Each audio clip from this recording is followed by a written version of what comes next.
Why do we resist change, even when we know we need it? Have you ever wanted something to change and then found yourself resisting the very change you asked for? Maybe you've wanted a new job, a different relationship, a new direction, or simply a different way of living. You know something isn't working anymore. You know something needs to change. And then the opportunity arrives, and suddenly you're not so sure. Why do we do that? Why do we sometimes hold on to what's familiar, even when part of us knows we're ready for something different? Welcome to Conversations with Leanne, where we explore everyday life through both the spiritual and the human side. Not to tell you what to believe, but to encourage curiosity, understanding, and reflection. Today we're exploring, why do we resist change, even when we know we need it? The spiritual side. From the spiritual side, life is often viewed as a series of cycles: beginnings, growth, endings, and beginnings again. We see these cycles everywhere in nature. The seasons change, leaves fall, new growth appears, the moon moves through its phases. Nothing remains exactly as it is forever. And perhaps our lives aren't meant to either. There are times when we recognize that a chapter has ended long before we're emotionally ready to close the book. Something that once felt right doesn't anymore. We might feel restless. We might begin questioning things we once felt certain about. Or we might simply have that inner knowing. It's time. Sometimes we don't even know what we're being drawn towards. We just know that where we are no longer feels like where we're meant to stay.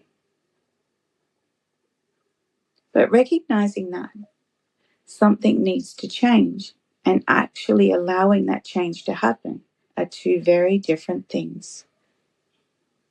Because change can ask us to trust, and trust is relatively easy when we can see exactly where we're going. It's much harder when we can't. Sometimes we're standing between two chapters. The old one no longer fits, but the new one hasn't fully revealed itself yet. And that space in between can feel incredibly uncomfortable. We may find ourselves trying to hold on to what was, not necessarily because we still want it, but because we don't yet know what will take its place. Perhaps part of change is learning that we don't always need to know the whole path before we're willing to take the next step.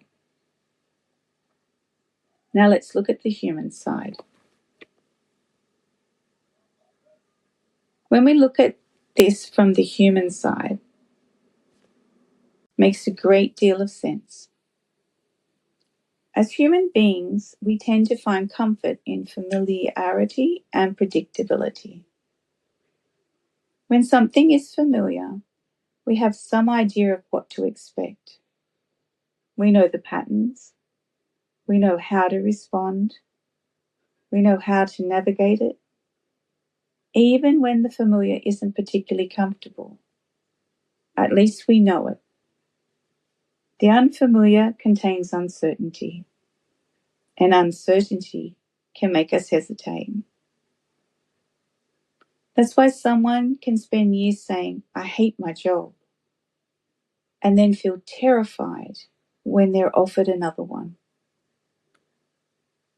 We can know a relationship is no longer right for us and still struggle to imagine life without it. We can desperately want a new beginning and then question everything when that new beginning finally arrives.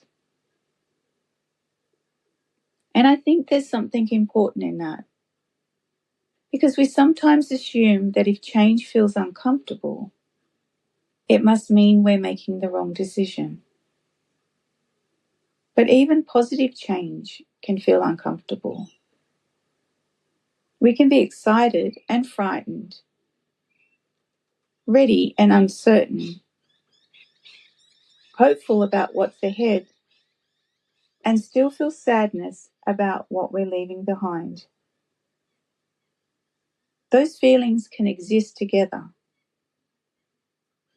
Leaving something behind doesn't mean it didn't matter. And recognizing that we've outgrown something doesn't mean it was a mistake. It simply means it belonged to a different chapter of our life. So perhaps the spiritual and the human side aren't as far apart as they might first appear. From one perspective, we might say we're being invited into a new chapter. From another, we might say we're stepping away from familiarity and into uncertainty. Either way, change asks something of us. It asks us to move forward without always knowing exactly what comes next. And maybe discomfort doesn't always mean go back. Sometimes it simply means I've never been here before. Of course, there are also times when that uncomfortable feeling isn't telling us something isn't right. And that's where it becomes interesting. How do we know the difference between the feelings that say, this isn't right for me, and the fear that says, this isn't familiar to me? That's a conversation we'll explore another day. For now, I'd like to invite you to think about an area of your own life where you might be resisting change. It doesn't have to be something enormous.